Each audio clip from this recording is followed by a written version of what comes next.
Alright guys, it's Thursday morning. I'm on my way to work. Of course, a little bit before 7 o'clock. It's like 6:50. I like to get there early, of course, to go over my lesson plans for the day. Be sure I am sufficiently caffeinated.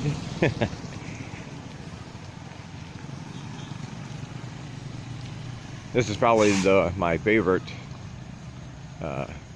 time to walk. My favorite walk, I should say, during the day. Because I walk to school at 10:30, I walk back. Then about 12:45, I walk back to school. And then I walk back again after my last class ends at 7:30 at night. But this is my favorite part because businesses are just opening. It's kind of quiet. Sun's not out too bad.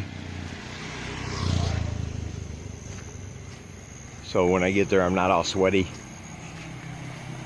And it also gives me a chance to go over my lesson plans in my head, see if I want to make any changes. Because it's easy sometimes when you're writing the plans out at home and it sounds good on paper, and then on the way here I can think about how is this going to go over with my students, how is that going to and sometimes there are things I'm just like, no, we can't do that. Something that's either a little bit too above their level or something I don't think they might make sense of. But hello. But this gives me a chance to go over all that stuff. The one I have today is pretty simple, so I figured I'd just record part of the way to work. I'm going somewhere this weekend. I'm not telling anybody where yet. I will surprise you with a video when I get there. The Pchum Ben holiday is already in effect. It's a 15-day holiday here. It's a time when people travel to be with their families in different villages and provinces. And as a family, they go to a pagoda, a temple, a wat, whatever you want to call it. And they offer food and alms to their deceased loved ones, because it is believed this time of year is when their relatives make their presence known, and they want to be sure that they have enough food and good karma for their afterlife. Hello. So it's an important holiday. It lasts 15 days total. It's already in effect. But the official bank holidays, which also affects the schools, are next week. Monday, Tuesday, and Wednesday, the 8th, 9th, and 10th of October. The school will not be open, of course, for the holiday. So when I leave school tomorrow, I have 5 days off. Which is another great thing about working here. You might not get paid for those holidays because you only get paid for the hours you actually teach here, but if you've ever had a job, you will know that sometimes just having a couple extra days off can work wonders. There are actually 6 holiday days in the month of October, 3 for Pchum Ben, and then 3 more later this month, 1 day each. So I'll have a total of 6 days off this week.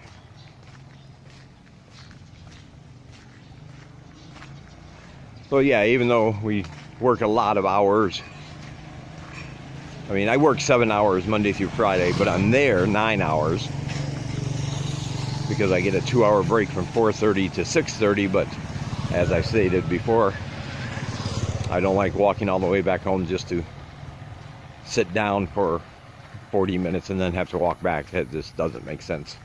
It's a whole lot of extra exercise for not a lot of payoff. So I'm there about 9 hours a day, so when I can get an extra day off, it's a good thing. But anyway, we're heading out somewhere this weekend. Senglai wants to, she has some family in another province, another town.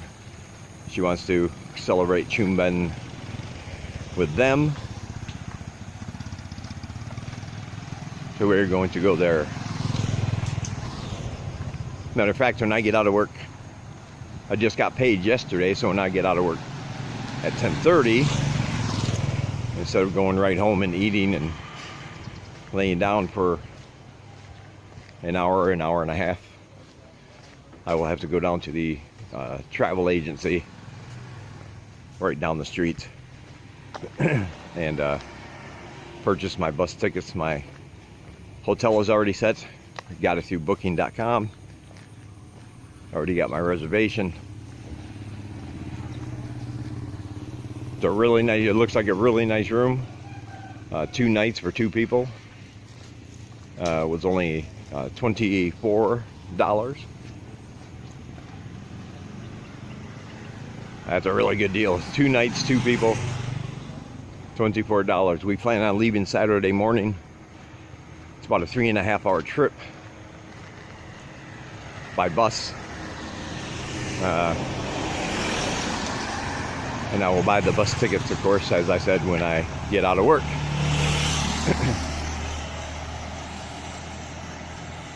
I was kind of hoping the travel agency was open now, so I could have done that before, but they do not open until 8 o'clock.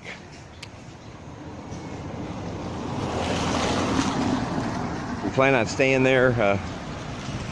We'll arrive Saturday, we'll stay Saturday night, Sunday night, come back Monday, which will still give me time to have a couple days off here in Siem Reap for the holiday before I have to go back. So it works out. As I said, I'll make the video and I will let you know where we're going on that day.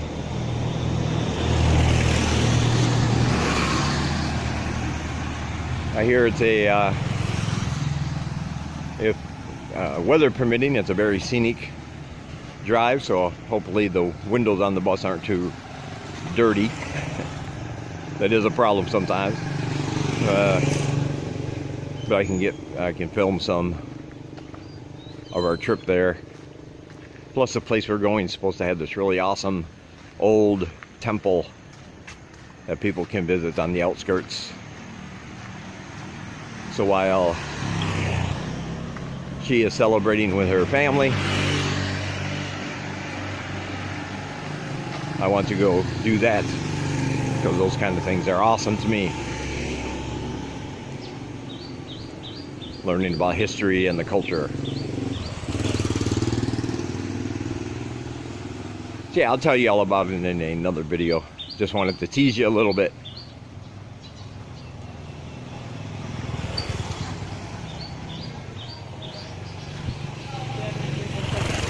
There was a format change of sorts to my night class.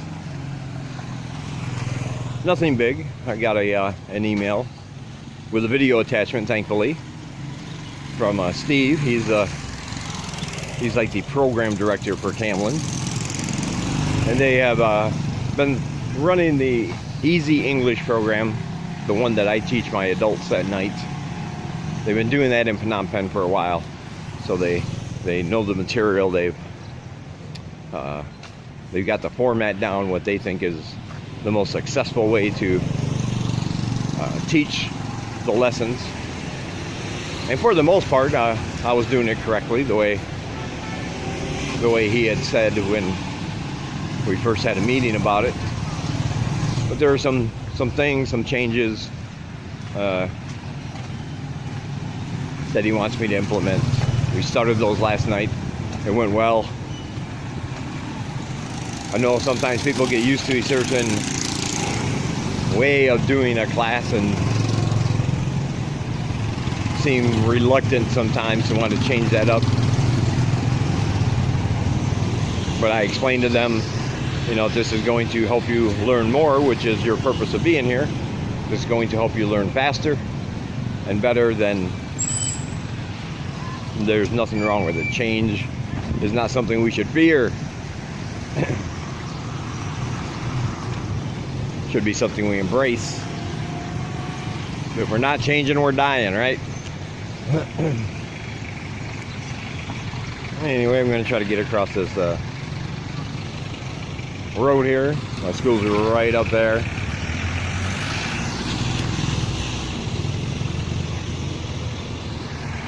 This is the part you really got to be careful, because you can see, even though there's one way going one way, the other is going the other way, but that rule is only very loosely followed here. It's just like, go wherever you want, whenever you can. So when you're crossing the street, like I'm about to do now, you do have to look both ways and hope that one of those things doesn't barrel down on you. And now I'm standing right in the middle of the road, literally in the middle of the road, like normal, waiting to cross the second half.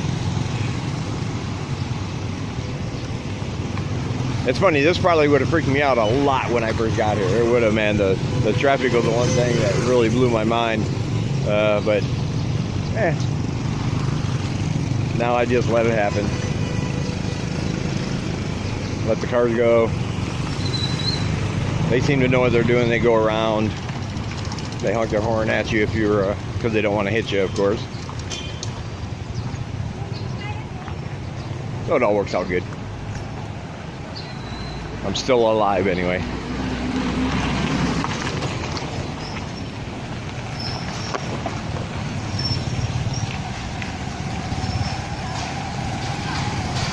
Got all these little shops should be opening up soon, right here. A lot of barber shops.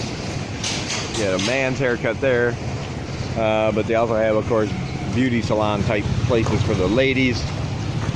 There's I showed you the restaurant, yes, or in the last video.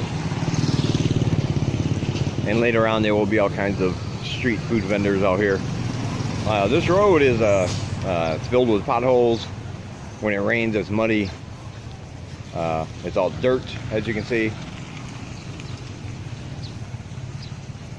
But it's also very busy. I always wondered about that. It's not a main road, so I'm thinking it's just a thoroughway. I think it's a shortcut to get to like the main road over there. And if you go down there and turn to the left and swing around, you can get to Salu Market, the big market. So I think a lot of people just use it to cut time on driving all the way around those two places. I think this is the only road that goes through. That's why it's so busy, I think. Can't be sure. Anyway, here I am at the school. I'll talk to you guys later.